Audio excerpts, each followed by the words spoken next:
Hi, I'm Christine Comerford of Smart Tribes Institute, and I'm a leadership and culture coach. Today on the show, we're going to talk about the 5 rights you had no idea you had and how they drive and dominate your behavior and the behavior of your team members. We're going to talk about how to find meaning and purpose and juice in the work that you do, and we're also going to really uncover and unpack what is it that causes leaders to feel so isolated and unfulfilled. I can't wait to see you on the show. Congratulations! You are tuned into Dov Baron's Leadership and Loyalty Show, the #1 podcast for Fortune 500 executives and those who are dedicated to creating a quantum leap in leadership. Your host, Dov Baron, is the founder of FullMontyLeadership.com.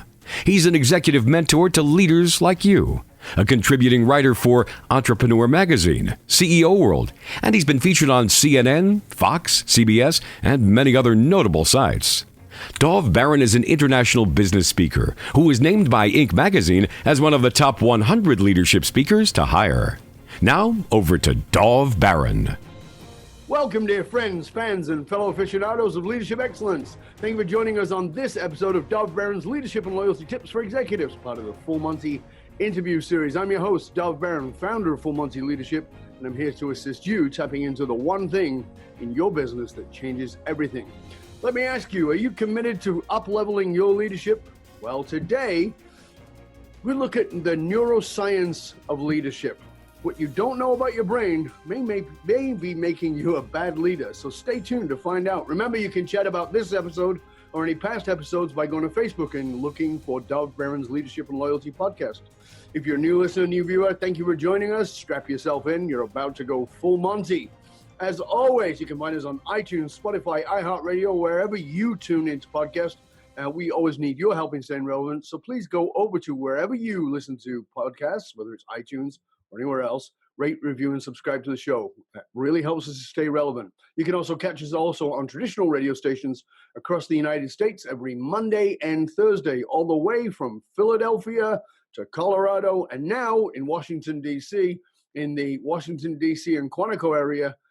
You can find us there too on 96.7 FM. You also catch us on Roku TV, where there's over 100,000 subscribers. And if you're a regular listener, big thank you to you for making us the #1 podcast globally for Fortune 500 listeners, with a potential reach of 2.5 to 4 million listeners for every single episode. We're honored and grateful to be cited by Inc.com as the #1 podcast to make you a better leader.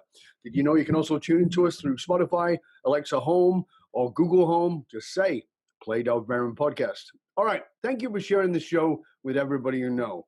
Let's strip it down and dive right in. As a leader, whether you are a CEO, someone in the C-suite, sales leader, entrepreneur, leader in any capacity, you know that the heavy demands of being on the cutting edge can disconnect us from the things we care most about, not least of all, ourselves. There's always a new trend that comes out of Silicon Valley to help busy executives connect them with themselves and have greater levels of clarity, whether it's meditation. But, whatever it is, these trends tend to be fleeting, like intermittent fasting or taking psychedelics or doing adrenaline sports. They all go in and out of vogue. The truth is that you can't do enough intermittent fasting or take enough psychedelics in hope of creating any level of sustainable clarity. But what we really need is a neuroscience-backed solution to disconnect from the stress and reconnect to our hearts, our souls, and our higher minds. But how? Well, let's find out together. My guest on this episode is Christine Comerford. She was named as one of the top 50 human behavior experts to follow in 2017 and one of the global employee engagement influencers that same year. She built and sold 5 of her own businesses with an average of about a 700% return on investment, so not bad. She serves on the board of directors for In the Trenches Advisors for 36 startups. She's invested in more than 200 startups, including a little company you may have heard of called, Google, or Google, yeah, something like that. Google, yeah, that's it. She's consulted with the White House for Clinton and Bush, 700 of the Fortune 1000 businesses she's consulted with. She writes a leadership column for Forbes.com, lectures at Harvard Business School, has appeared on Good Morning America, CNN, CNBC, MSNBC, Fox Business, PBS, CNET. Ladies and gentlemen, please help me welcome the Wall Street Journal and USA Today best-selling author of Smart Tribes, Rules for Renegades, and her latest books, Power Your Tribe, neuroscience-based leadership, cultural coach, and creator of the Beyond the Brain event. Ladies and gentlemen, Christine Comerford! Thank you. Way to Brain Rumble! Good to have you here, Christine. It's awesome to be here, Dov. Thank you. It's a real pleasure. You know, you and I chatted several months ago. I've been looking forward to our conversation because it's not often that I get to speak to somebody with as crazy a background as me, and I'm really looking forward to having that convo. But before we start, tell us someone who we likely wouldn't know who's been a major influence on you and on your life. You know, it's easy to sort of cite the Martin Luther Kings or the Einsteins or whoever it is, but who's somebody that we probably wouldn't even know? Yes, I had dinner with him just a couple nights ago. Jerry Jampolsky. Jerry Jampolsky wrote a book many, many years ago, back when the Phil Donahue show. I love Jerry Jampolsky. And I remember his book going bestseller because it was brought on the show. It was on the Phil Donahue show, exactly. For those of you who don't remember, it used to be a really popular talk show when it was back on the air. And Jerry is all about there's love and there's fear. And you can kind of bring it on down to those two things. His book, Love is Letting Go of Fear. Exactly. And he's 94 years old now. Wow. Yes. And he is blind and he is almost deaf and he is traveling the world still, going all over the world. He has a few trips every single month and he's still doing his thing. I mean, it's absolutely mind-blowing. So, 21 years ago, I met Jerry, and that's where I got my initial hospice training through his organization. And he's just a remarkable human being. And at 94, he's still, out there doing his thing. It's totally. How did you originally meet Jerry Jampolsky? Yeah, well, it's funny. He likes to tell the story. I reached out to his nonprofit. I had somehow read his book. I can't remember how I found his book, but I reached out to his nonprofit. Nobody was calling me back. And finally, I bumped into him at a restaurant. And I said, you guys have to get your act together because I'm trying to volunteer and I'm trying to, be a donor. And it's just really hard. And he's just started laughing. He said, have a seat. And he said, I love that you're so direct. Tell me what we need to fix. And we just became dear friends ever since then. And every year we've had dinner probably 3 times a year, minimum twice a year for the past 21 years. That book really revolutionized a lot of people. Love is Letting Go of Fear. Marianne Williamson's book, Return to Love, came out shortly after. They were both out of the Course in Marigolds, as I like to call it. Yep. But Jerry's book, I remember that being on the Phil Donahue show. And I also remember, what was her name? Another famous comedian being on a show and saying, this book changed my life. And the book went mental overnight. Yeah. And I remember seeing Jerry Jampolsky say, when he was at school, his English teacher said to him, whatever you do, never become a writer. And that book outsold almost everything at the time. It was amazing.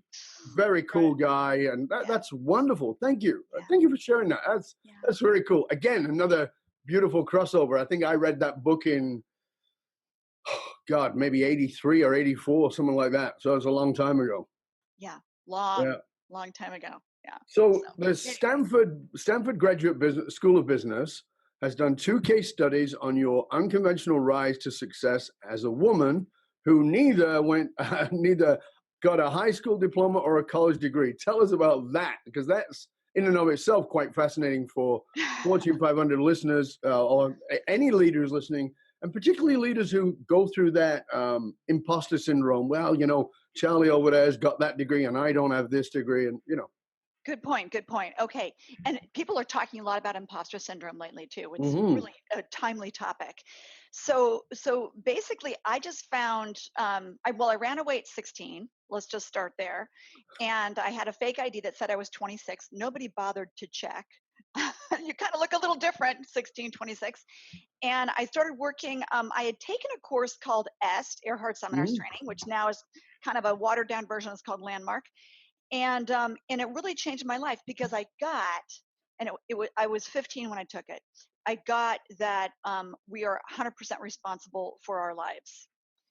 And when I first called to sign up, they said, well, come back when you're 18, you're underage. And I said, well, there's got to be a way around this. That's like the story of my life. There's got to be a way around this. So I got my parents to go and then write a letter. And so I was like with this room full of adults in S. So it was kind of interesting. So afterwards I thought, okay, well, since I'm going to take full responsibility for my life, I'm going to run away because my home situation wasn't so great.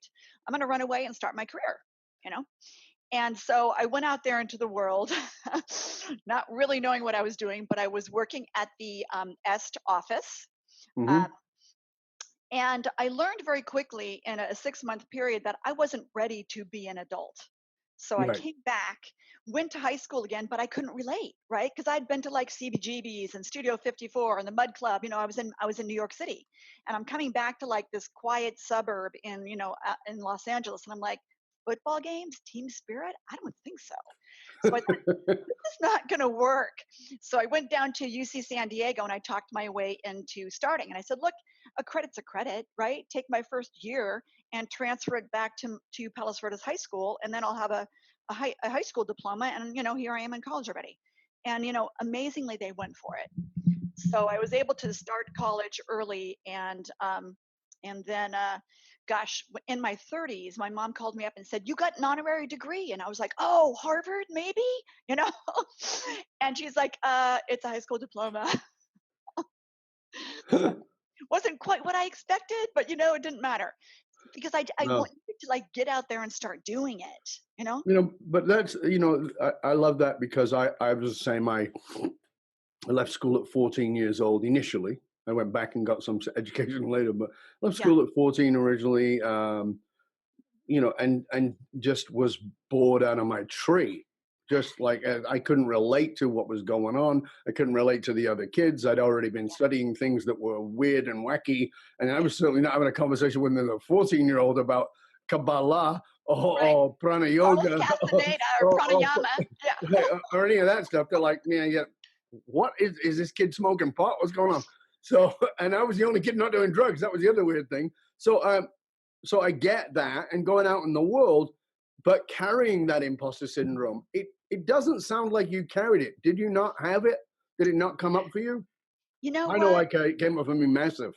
Yeah, self-doubt comes up for me.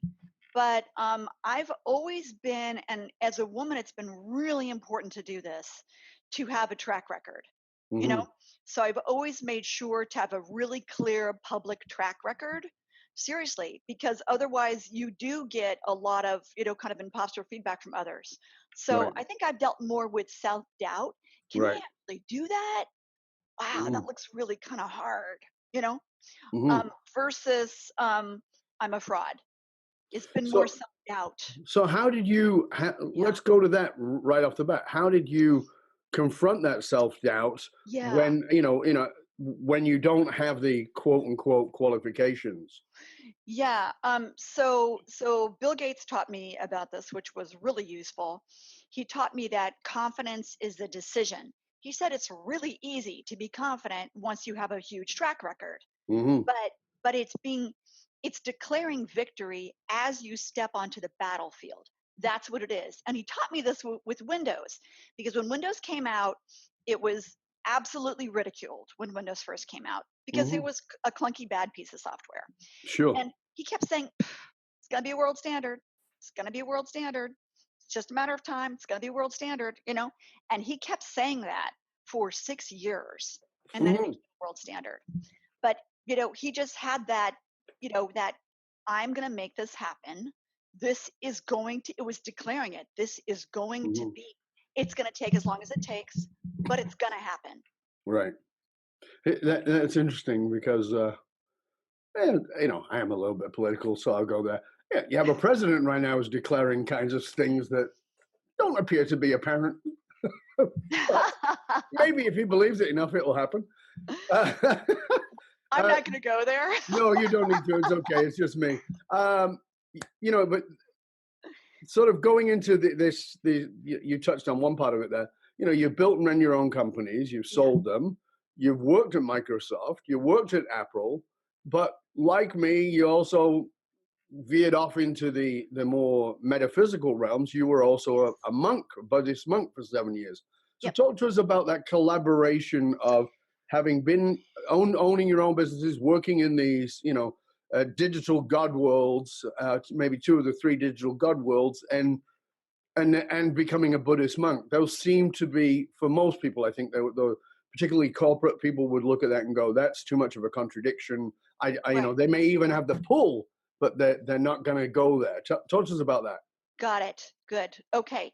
So, so when I went to college, I was 17 when I got to UC San Diego. Um, Pretty quickly, I was pretty jaded. I'd like been in New York City, right? I'd done that Mhm. whole thing. I was just like, yeah, whatever. I've done nightclubs. I've done being an adult. Is that it? Seriously? Mhm. And I'd been reading Carlos Castaneda and Ram Dass and Grist for the Mill, and wanting to kind of understand, like, what is it? There's Right. got to be something more. Yeah. Seriously, it's not just money, sex, and power. Please, right? Basic stuff. Mhm. And and I saw a poster. It said "Learn to meditate," and I thought, yeah, I'll go to that. So fast forward just a handful of months, and I took my vows.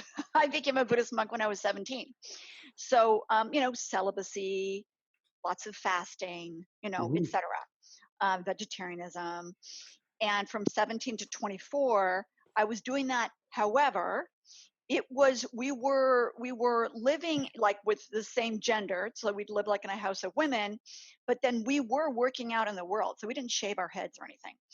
And so we would kind of come back, and be in the monastery, if you will, at night, but we actually were out there working. So that's when I discovered computers, because people were really confusing to me. I couldn't quite figure out, like, they didn't seem logical. But with Mhm. software, if you told the computer how to do it the right way with clarity, it would respond. And I thought, Right. wow, this is such a reflection of one's own mental clarity as well, right? If you Yes. communicate the right way, it responds. I wonder what that would be like with humans. If you communicate the meaning of the message, the meaning of the communication is the message received. Yeah. So that took me further into exploring kind of human awareness and human consciousness. And we weren't calling it neuroscience then, we were calling it human potential and stuff like that. Yeah. We were So both part of the human potential yeah. movement. So we were like doing that on our own little tracks, our separate tracks, which is kind of fun that our tracks have come together now. And what was cool was I was a little bit of a problematic monk, because I kept saying, I think we're going the wrong direction. It was all Mhm. about going up and out and transcending. And I thought, I think we need to go in and down first. I think we need Mhm. to really kind of get in there and deal with our stuff to clear Mhm. it, so we can then expand. So ultimately, I left. I broke my vows because I really thought, I think I need to go in and down. I think that's the way to really understand the meaning of the universe. So I did that, and I went from one monastery to another. Right, I went to Microsoft, which is essentially at that Same. time was another sort of The monastery. high priest was a different name, but still the Right. same. Yep. But what was fun was it kind of came full circle, because I was a Tibetan Buddhist. I got to support the Dalai Lama on his tour in 2010 for a week. And it was really cool to be with the Dalai Lama for 14, 16 hours a day on his tour, and to really see what he was like behind the scenes. And I tell Mhm. you, Dob, the more stressed out people got, more tired people got, the funnier the Dalai Lama gets. He is, he's a little mischief maker. Oh He's yeah. fun. Yeah. Right. That's beautiful. Because one of the things that I was looking forward to having our conversation around is the fact that so much of the world of leadership in business Mhm. has been played into, and this, you and I discussed this last time, has been played into, there is a personal self and Yeah. there's a professional self, and Right. you and I both know those two things. That's bullshit. Mhm. There's you, Yeah. and you and I have both been on great spiritual journeys and Yeah. traveled to study that, and great deep psychological and neuroscience journeys, Yeah. and on the leadership side. And for me, it's I can't see a separation between those things. Yeah. Um, what happens for you?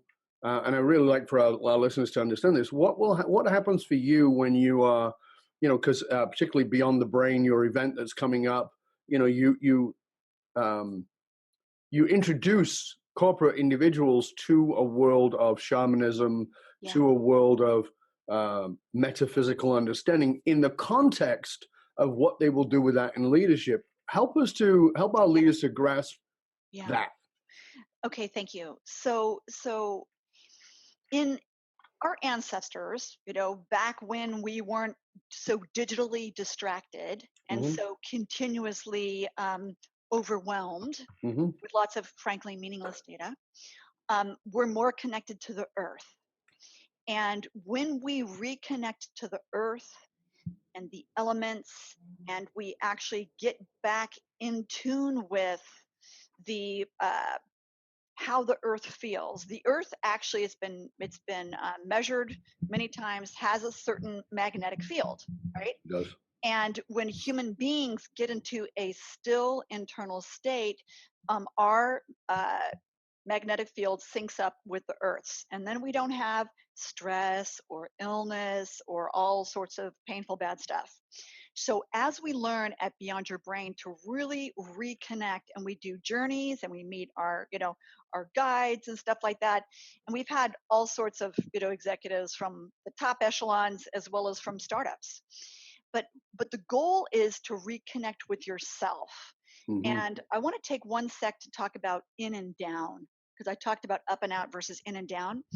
One of the big things that I notice that's happening right now, where people can really start to make a difference connecting with themselves, is really looking at what their organismic rights are. And Wilhelm Reich, a couple decades ago, really did a bunch of research and found that we have 5 key organismic rights, the rights of a human organism. Mm-hmm. And these rights are determined, unfortunately, by our little baby brain between 0 and 3 years old. We look out at the world, we look at our family, and we decide which rights we have. And now our little baby Mm-hmm. brain isn't cooked yet, right? Our prefrontal cortex, where we have decision making, understanding things, problem solving, isn't complete until we're 21 for females and 25 for males. Right. So let's go over the 5 org rights, because I want everybody listening to really drop into, where do I need some work? So I want everybody to just pause for a moment here yeah, and get out a pen, because this is important stuff. It's powerful stuff. Because first and foremost, the first of these rights is one that I bang into with leaders all the time yeah, who have everything. yeah, They have everything, meaning, they have the right partner who looks right. They have the right car that looks right. They have the right watch that looks right. They have the right clothes. They have the right status. And yet they miss this very first need. So these are the 5 organismic rights from William Reich. And this is powerful stuff. So please take a moment. I'm stopping you so you get a pen and you can actually write this down, or you can grab your phone and you can record this. But whatever you need to do, this is important for you to just stop and allow yourself to connect with you rather than out into the world. I'm sorry to interrupt you, Christine, but I just wanted everybody to thank grasp you. the importance of this and the gravity of this. Thank you. And we're going to be providing everybody with a graphic so you can very easily unpack your rights, but also unpack the rights of your colleagues at work. You don't Mm-hmm. have to talk to them about it. You can just use the tools in the infographic they're going to post on the show page to help them shift their rights and expand their rights where they might be a little bit low. So Mm-hmm. the first right is the right to exist. People always say to me, I totally have the right to exist. I'm here. Not necessarily.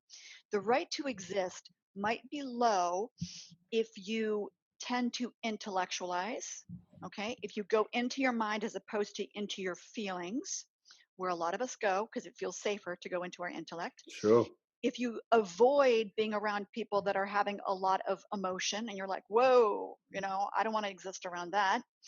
If you don't feel that you fully have a voice, if you don't express your voice fully, and you're not actually standing in and taking up space, in the Mm-hmm. universe, if you will, the rights are all connected. So I want us to first notice, if you can say to yourself, I have the right to exist, and if it sounds like and feels like, I want to start getting better at feeling. If it feels like a statement of fact, I have a mobile phone, if you can say, I have the right to exist, and it really feels honest, Okay, great. But I want you to say it to yourself inwardly and notice a scale of 0 to 5, where 5 Mm-hmm. is the highest. I've never met anybody who honestly had a 5. Most people have somewhere between 0 and 3. But just feel into and just ask yourself or say to yourself, I have the right to exist, and just jot down what score you would give yourself, what feels honest. Okay. And then next, the right to have needs. So if someone is often rescuing, taking one for the team, a lot of people I meet don't even know what their needs are beyond the basics, you know? So if we don't know what our needs are, if we are constantly pushing our needs to the side to take care of others, that's low right to have needs. Okay. So just drop into that.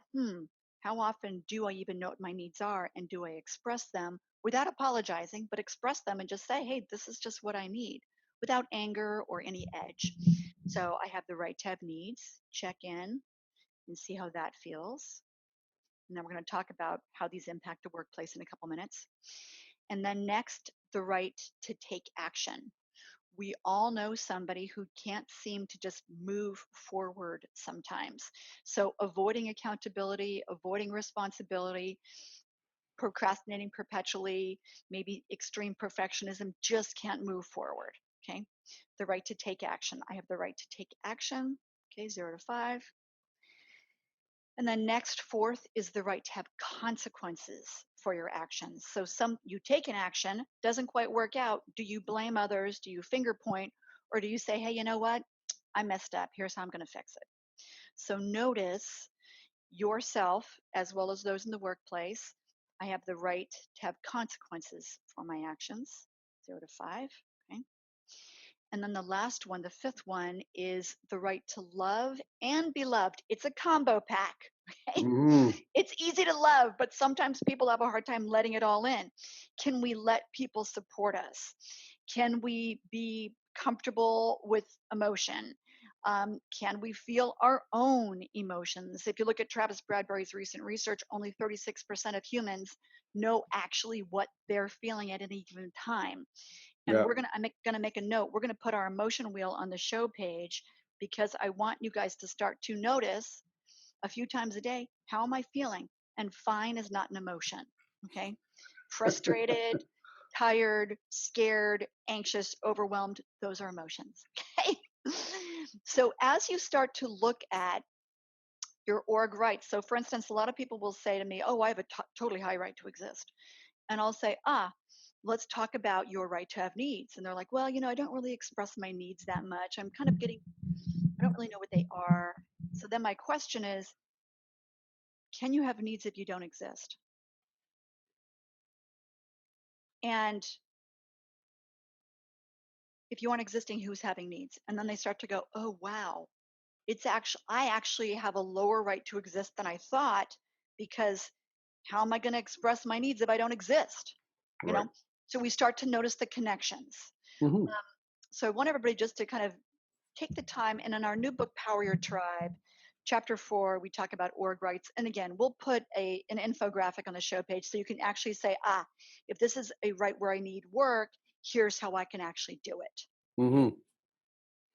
This is, I actually made a video about part of this a few weeks ago that I put out, and I'll actually tag it also in the show notes, because the point you've made here that I think is vital for us to understand is, number one, I've said this a million times here on the show too, but the truth of the matter is none of us is fully objective in our subjective realities.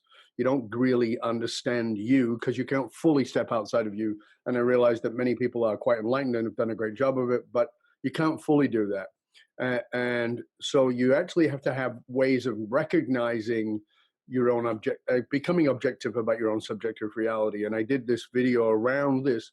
Do you have the right to have needs, or are you on the planet to serve the needs of others? And it's very, you can feel peacocky about having, being of service. I mean, I'm of service. That's why I'm on the planet. I'm certainly here to be of service, but that can be egoic. And a lot of the spiritual language is actually egoic.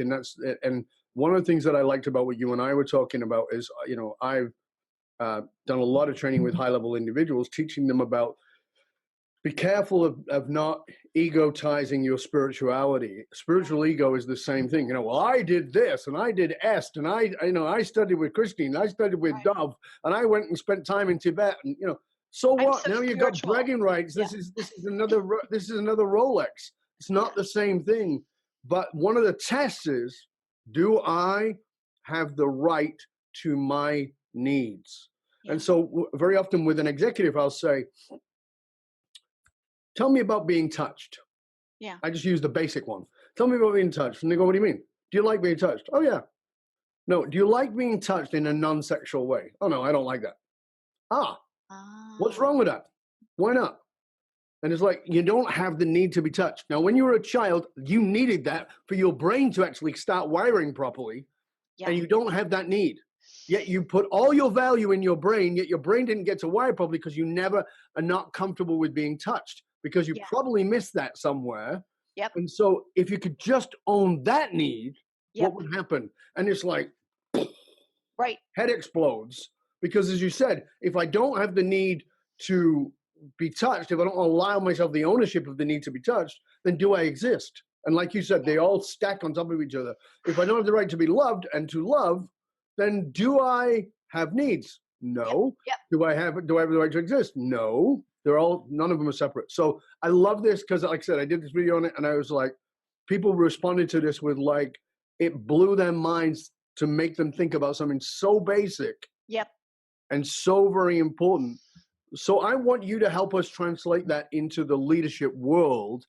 And so when you go out into the workforce as a leader who's just gone through this, whose mind has just fallen out of their left ear, how do they take that into the workforce? How do they take that to their peers? Okay, so I want to put one little sticky note on this for starters Sure. before we go in here. So I talk a lot about the importance of safety and belonging and mattering. Absolutely. In order that we need to cultivate that in our culture. And I want to unpack the word belonging. It comes from belongen, Middle English, and belongen means to deem suitable. So what we used to say back in olden times, say you were considering buying a horse, Dove, okay? You would say, which I have a lot of use for. Yeah. Living in the city. Right. I belong in, I deem suitable. I belong in that horse. Hence, I will purchase it. Okay. So, one thing that I really notice is back to social attachment theory, which you were talking about with the touching, and that 0 to 3, so important for us. 0 to 3 is really important. 0 to 7 is really important. 0 to 12 is really important. After that, I hate to bum your high, but many of us just repeat the same experiences until we get some executive coaching to change them. Exactly. But let's come back to belonging for a second. If human beings don't belong, right, we die. Right. We're the only creature on this planet that has to be fed, taken care of, et cetera, for so many years before we're independent.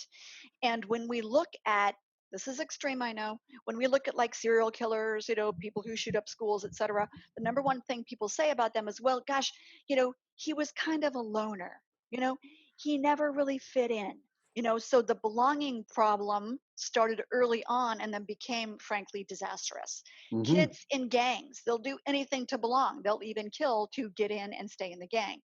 So I want us to get really conscious for how important it is to belong and check in with our own experience of, are we trying to belong to the Rolex crowd? Are we trying to belong to a huge one that I see, a huge tribe that I see is the Tesla tribe. Oh, I belong to the Tesla tribe. Sooner or later, we have to call off the search. Okay. There is nothing outside, I am positive, that is going to fill you inside. And the 8 billionaires that I've coached and the 2 US presidents have made it absolutely clear that I'm positive there's nothing outside that's going to work. So if we start to really get present to, where do I belong? Who do I belong with? Do I belong, back to Beyond Your Brain, our retreat that I do? Do I belong with this planet? Do I belong here? Do I belong with whatever your version of spirituality or God is? Who is truly your tribe? Yes, you have your work tribe. You might not choose to have the same people in your personal life, but we all have these different tribes that we belong to. And once we understand org rights, we can start to increase our org rights, but we can also be more compassionate with others. So if somebody plays small and they're really quiet in meetings and you go, you know what? I think they have a low right to exist. We then can sit down with them privately, don't freak them out in the middle of the meeting, and talk with them about taking a bigger role, about how we want to hear their voice, about participating more in meetings, about bringing, what they have that's so powerful into that particular setting to benefit others. If we tie things to benefiting others, that then touches on the belonging, because Mm-hmm. many of us won't do it for ourselves, but we will do it for others. And if we can get as many concentric circles as possible, wow, that would really help Bob and Mary. It would help our junior leaders see what leadership looks like. It would help our department, our division, our organization. Now the person's like, oh, if I'm going to belong with all that, yeah, okay, I'll stretch. Mm-hmm. Um, right to have needs, really starting with the really basic ones: food, water, shelter, warmth, touch, right? As we start to really go, wow, what do I really need? Because when I find, I was doing a workshop at Amazon. It was so awesome on org rights. And this really macho guy from the warehouse stood up, really big macho guy. And he said, you know what? I've realized that I have a low right to have needs. I'm rescuing and taking care of people all day long. And I thought that's what servant leadership was. But I've realized if I don't put my oxygen mask on first, right, I can't help others. But also, you guys all know that I get kind of angry, and that's coming from resentment, and that's coming from not honoring my needs.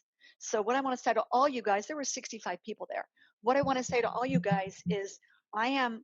I am now working on honoring my right to have needs, and I will be working on figuring out what my needs are, and I'll be asking you in a very respectful way, to help me get my needs met.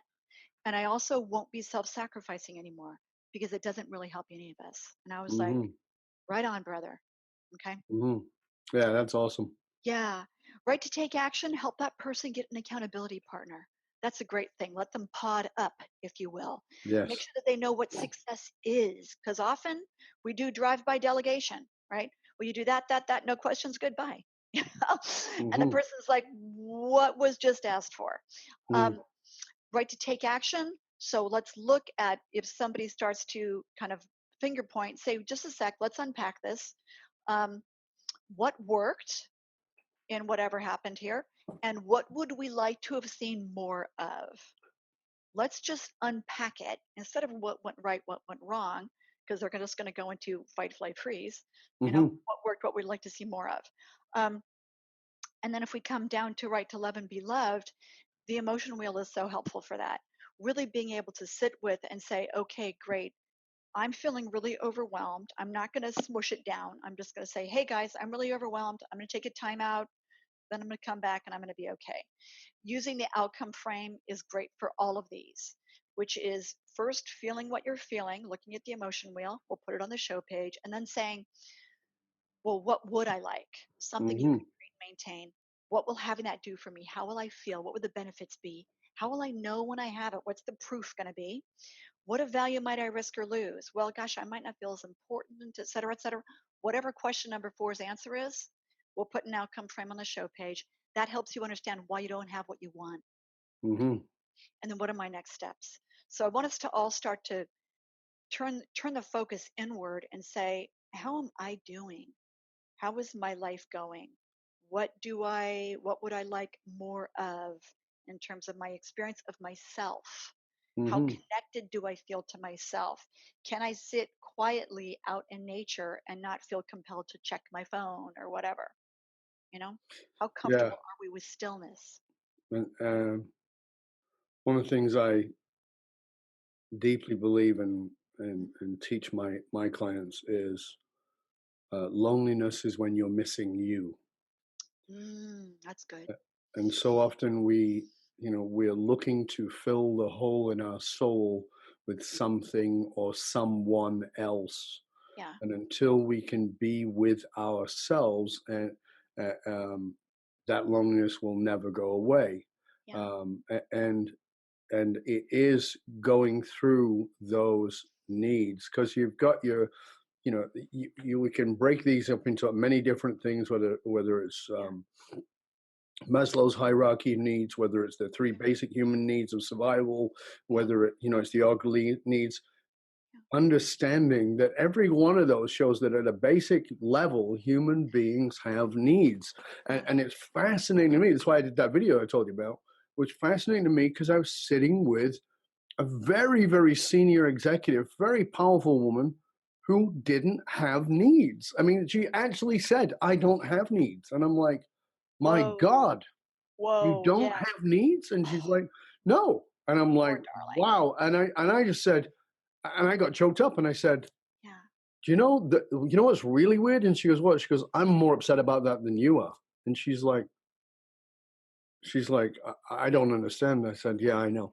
I understand. Talk about being disconnected with self. Yeah. And and at the same time, that part of us that recognizes, and this is my personal work with my clients, a part of us that recognizes and goes, there's something wrong here. Yeah. There's something missing, and I don't know what it is. So maybe what I need is another $1 billion. So maybe what I need is to buy myself or my partner a new set of tits, or what I need is a new Tesla, or what I need is a new Bugatti, or what I need is a new something. And what I always say to my clients is that I want you to know something. All those things work. And they go, really? And I go, absolutely, for about 10 seconds. Right. You'll get the dopamine hit, bam, and it will work. But the crash is enormous. Yeah. And the problem with it is you're chasing the dragon. On a neurological, biological level, you are getting the hit, but the hit is weaker and weaker, and you need a bigger and bigger hit. And there's no difference between it and drugs. And what do we know about drugs? Well, we know, all the ideas we had about drugs are wrong.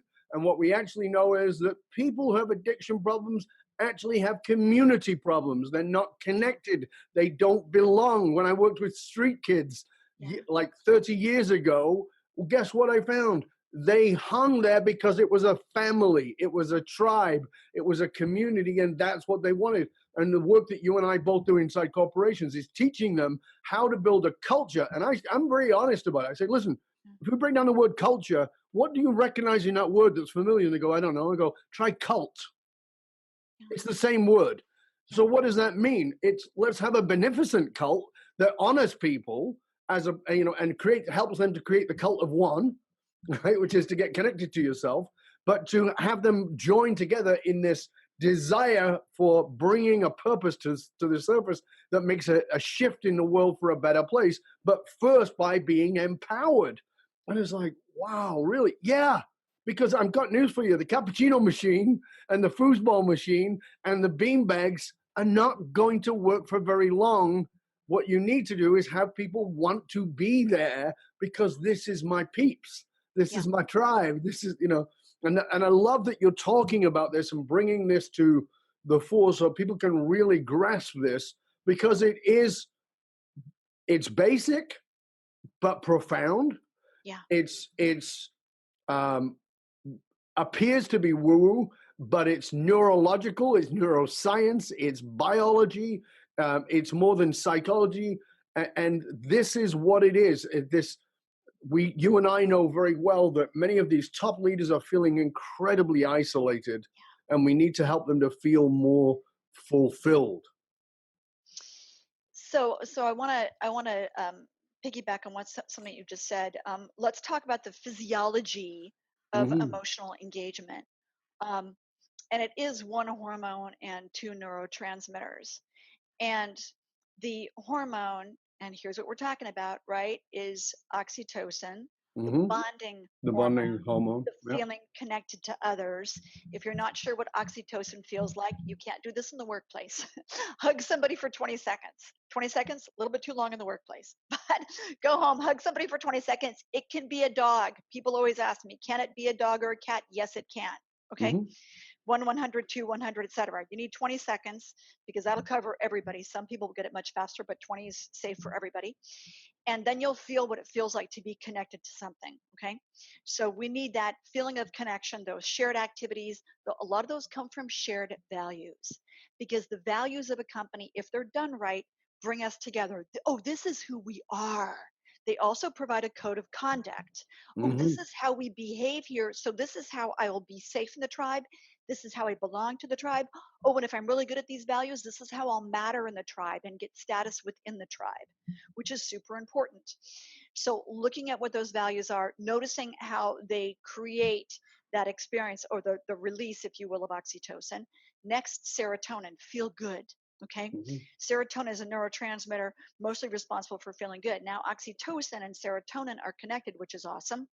But if you look at what are all the ways somebody feels good, okay, being celebrated, coming together, knowing that they fit in, knowing that they have equal value, being acknowledged and appreciated for their unique gifts, having clarity on how they're going to succeed, feel good. Next, as you mentioned before, dopamine. Mm-hmm. Dopamine it's a neurotransmitter that does a lot of things, but the most important thing with dopamine is really, in business at least, is that it inspires reward motivated behaviors. Oh, so if we really honor accountability in our tribe, then if I'm an accountability superstar, then I will get rewarded. We're cold and hungry right now, but I see exactly how we're going to get to the promised land, where everything is awesome. So if we look at what are the cultural rituals and programs, we talk a lot about this in Power Your Tribe, our new book.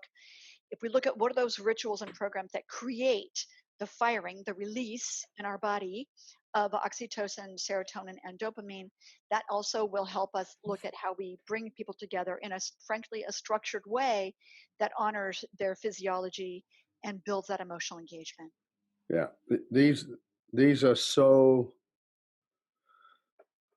important for people to get, and again, neurological, biological, doesn't matter how rational, logical you think you are, and how you don't have these emotional, and the argument with that lady when she said, why don't I have needs? Well, I'm just not that kind of an emotional person. Then you're dead.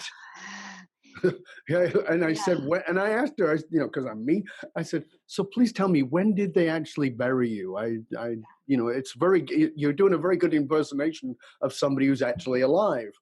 This is the thing, is that this has been going on since birth, and you've overcompensated and done a marvelous job of it because you've got a tremendous success, and I respect that.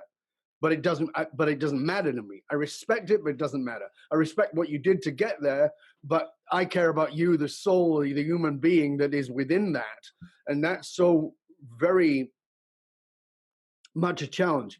Christine, tell me what's the most common misunderstanding about what it is that you do? Yes. Oh, well, you just alluded to it. Well, emotions, they have no place in the workplace. So if we look at research from MIT, Stanford, Harvard, UCLA, Columbia, NYU, Carnegie Mellon, we'll see that 90% of our decisions, of our behaviors are Emotional. driven, are dominated, keyword, by our emotional brain. So we like to walk around going, oh, I'm a great intellect. Da, da, da, da, da. I trained my intellect at all sorts of great universities. That's only 10% of Mm-hmm. what motivates our decisions and our behaviors. 90% is our emotional brain. Whoa. So emotions, back to the woman you're working with, emotions are to humans like wings are to a bird. I mean, emotions are how we experience the world. So if we've cut ourselves off emotionally, we are pretty darn robotic, and Mm-hmm. we're missing what it's like to be alive. Mm-hmm. So it's like deeply tragic. So what we do when we go in and we do executive coaching, we do workshops, et cetera, we help people in 3 areas: bringing neuroscience to sales and marketing so they can really get inside the brain of their buyer and understand what that experience is and walk with them through their emotional process, if you will, to purchase. Sales and Mm-hmm. marketing, leadership, to lead and enroll and engage and align people more powerfully, and culture, to build the structures, the programs, et cetera, to become a best places to work, to have really high engagement scores, to have people be 35 to 50% more productive, to have 90% plus retention, to not have to deal with turnover and a lot of recruiting, because that's a hassle, especially these days. So once people get through that, we are emotional beings, if we understand just enough about the brain, then we can move forward. Okay, Mm-hmm. great. If we understand some basics, like what critter state is. You know, when we're in fight, flight, freeze, we call it critter state just to make it a little bit more fun. It's like a little animal, safe or not, Mm-hmm. dead or not. You know, smart state is when we're in all three parts of our brain, reptilian, mammalian, neocortex, all working well together. And once we create we don't have to judge people anymore. We can just say, oh, George, that behavior that he's doing that's problematic, it's just because he's asking for, subconsciously, some belonging. Sue over there, she's just asking for some safety. We don't need to judge Sue or label her a problem. Let's bring her some safety. Let's sit down with Sue and say, hey, I'm here with you. I've got you. Together, we're going to figure this out. We're going to create a plan, a backup plan, and a backup plan to the backup plan. I'm going to be with you this whole way. You know, when we can look at and say, well, you know, Tim over there is struggling with the right to take action. Let me go bring some tools over to him. So now we Mm-hmm. don't have to judge everybody all the time. We can actually just go, this is what they need. Got it. Because servant leadership isn't about self sacrifice, it's about paying attention to your people, not having judgment. Oh, I have to rescue them because they're so freaking not together. Okay, no. It's looking at them going, this is what they need. Thank you. Thank you, tools. You know, people love our Mm-hmm. Smart Tribes tools because they can go, that behavior, this is the tool I need. I bring it, and then the behavior changes. Mm-hmm. Human beings will always choose the behavior on their behavioral menu that feels best at the given time. And in Absolutely. some situations, we don't have a lot of choices on our menu, like during Mm-hmm. performance reviews, right? We have probably defensiveness, you know, fear, Right. shutdown, right? Right. Or boasting, right? And as we create a culture where it's okay to be human, where we're navigating each other's needs and org rights and safety, belonging, mattering, etc., where we're helping people have insights and aspiration, we're paying attention to those three, the two neurotransmitters, the one hormone, we now can actually honor human beings and Mm-hmm. have a humane workplace instead of a workplace driven by fear, which we still have a lot of, Dov. You've seen it. Sadly, it's true, but I think you're absolutely right, and um, it's vital for us to recognize. You know, I posted a question on Facebook recently where I asked, "What do you see as the future of leadership?" And it's fascinating to watch what people write. You Mm, know, and because for me, and I know for you too, the future of leadership is humanity. It's being human. It's connecting to the humanity of the individual. As we become more and more AI driven, yep. we are going to have to go the other way in order to survive, and that is to get more emotionally connected to ourselves, not emotionally off your rocker, but just, you know, understanding that you have needs, understanding that you are an emotional being and that you have to connect with other human beings. And as we become more and more isolated, the backlash of that will be that we'll have to actually become more connected. I don't see the isolation as a long-term problem. I see it as a long-term symptom that will show us the problem and make us go to the cause, which is we got to connect to ourselves, which is the real cause. So this is fascinating. Before we're moving towards the ends of our Yeah. time here, you and I live in a time where of where people are terrified of offending people and being politically correct and all the rest of the nonsense. Mm. What is your bravest opinion? What is the opinion that might piss a few people off, might upset some people, but it's just like, you know what, this needs to be said. What would you say is your bravest opinion? Ah, um, I have actually let go of several clients as a result of this, so maybe this is a good one. Mm-hmm. um, and that is that leaders, and it might sound obvious, but until you live it, it's a little different.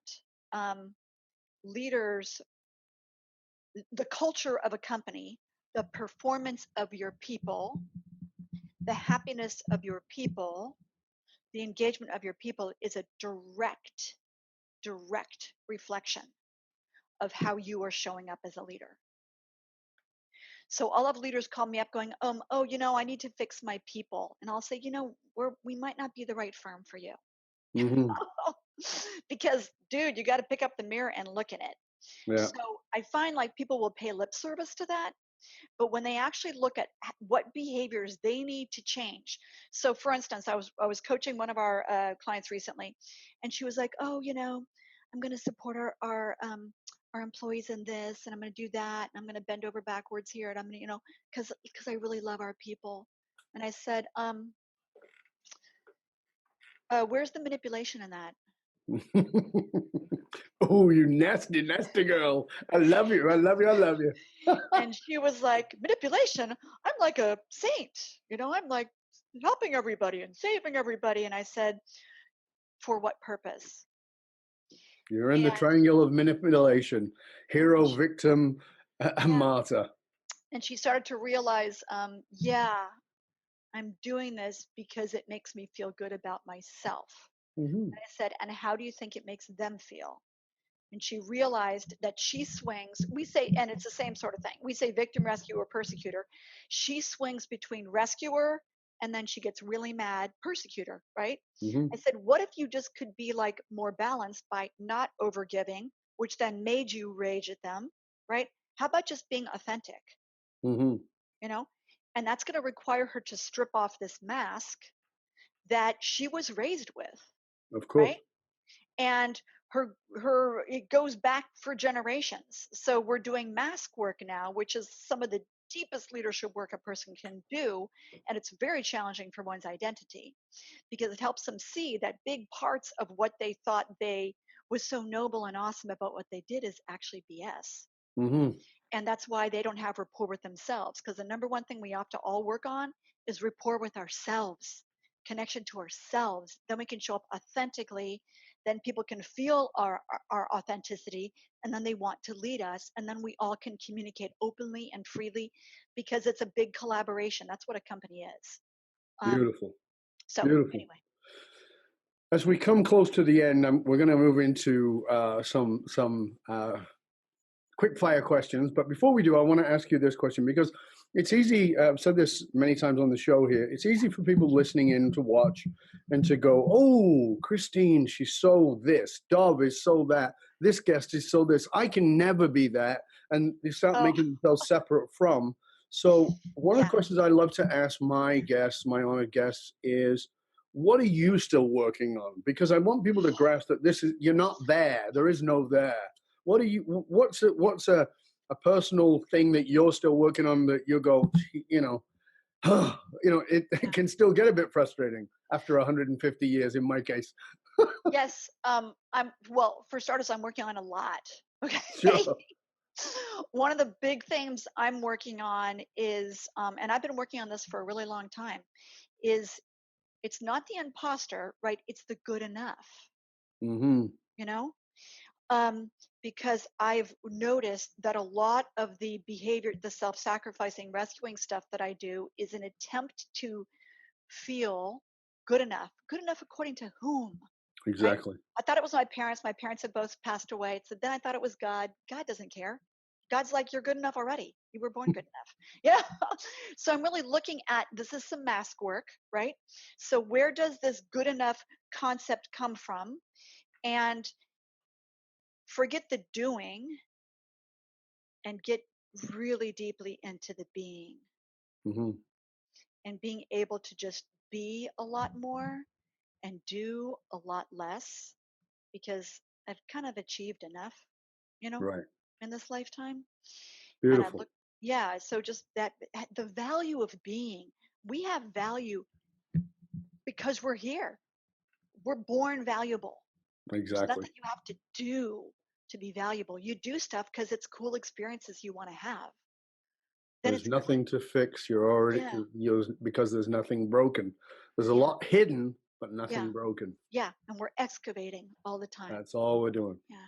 What makes you cry? Oh, um, I cried the other night. I might cry talking about it. I cried the other night. Ugh, when I was with Jerry. You know, I had to keep it together during dinner. But as I was like cutting up his food and making sure that he got some on his fork, I was like, here's this amazing guy, and he's 94, and, we're not going to have him with us that much longer.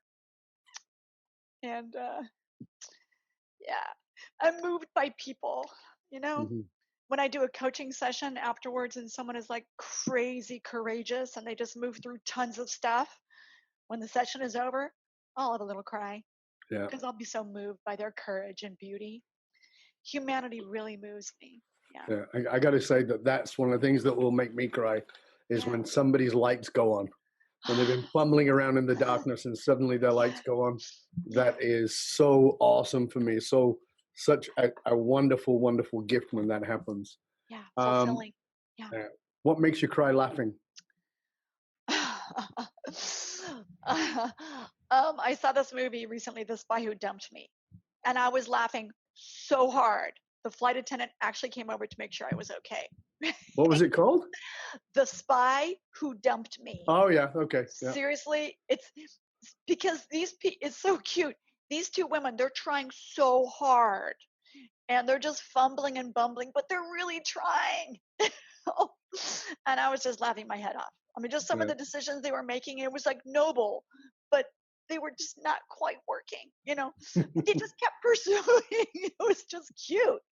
It was cute and funny, What's a guilty pleasure of Christine Comerford?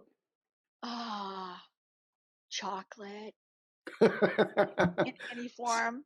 So often the answer. So often. In a parallel universe, what's your career? In a parallel universe, I've always thought it would be super cool to be an angel. How cool to be able to float down and to like give people warnings so they don't go, veering off and causing themselves and others pain, and, showing them, oh, if you walk over here, you might see something neat. And then I realized, maybe a tiny smidge of what I'm doing this lifetime is in training. In training. Maybe one day be able to be an angel. Yeah. So after your name, you can now add letters A, I, T. T, angel in training. Instead of PhD, it's AIT. AIT. You know what? We have to tell people where to go if they want to go to our retreat. Well, I want to tell them that right now. I want you to let everybody know where they can find out more about you, where they can find out about all the wonderful resources that you have. Cool. We have tons of cool stuff on our website. smarttribesinstitute.com is our website. The resources section has assessments and infographics and all sorts of cool stuff. And our retreat, which we hold once a year, it's coming up in September, mid-September, and it's smarttribesinstitute.com/STI retreat. And also we mentioned it on the homepage, Beyond Your Brain. Boom, that's what it's called. Okay, we will make sure those are all posted. We'll also make sure the infographics are there too for people to tune into those. Is there any other place that's a good place for people to tap into your resources or find out more about you or your speaking or your books or any of those kinds of things? There are a bunch of video tutorials on poweryourtribe.com. PowerYourTribe.com. Yes. So if you want to really work on becoming more emotionally resilient, which frankly, I think we all need to work on, PowerYourTribe.com has lots of little like mini lessons. Fabulous. Yeah. Well, thank you, Christine. This has been a joy and a pleasure. Thank you so much for being with us. I hope you'll stay with us to the end. And for you, dear listener, as always, please, please, please do not listen to this show. That's not enough. It's never enough. Information is worth the hole in the donut. Transformation comes from application. So take the time to take some notes. Take the time to listen back and go and use the skills, the tools that have been so generously shared with you. Remember, you can hang out with other conscious leaders and chat about this episode or any other past episode by going to our Facebook page, Dov Baron's Leadership and Loyalty Podcast. To find out how you can hire me, Dov Baron, as a speaker or strategist for your organization, you can go to fullmontyleadership.com/consulting or falsemontyleadership.com/speaking. Please be aware that the research consistently shows that the fastest growing companies face the same challenges as probably you do. They're spending a ton of money, energy, time, attracting, training, and developing top talent, only to have them leave at an alarming rate. If you're frustrated with investing in the training and development of your talent, only have them leave before you get your ROI, then come talk to us at fullmontyleadership.com, where we provide the essential leadership skills to rekindle and amplify the hidden loyalty assets inside of your organization by tapping into purpose. FullMontyLeadership.com, because you can't outsource authenticity. I want to thank you for sharing the show with everybody you know. Until next time, stay curious, my friend. Stay curious about your right to exist, your right to have needs, and every other right that you actually have. And remember that servant leadership is not about being a dishcloth. It's not about being a door rag. And it's not about taking care of everybody else. It's about taking care of your own heart, your soul, and your mind so that you can serve at a deeply, truly level. My name is Dov Baron, and I'm here to assist you tapping into your deep greatness to reach the next level of clarity, focus, purpose, and profit in your business, your life, and your leadership impact. And I am out.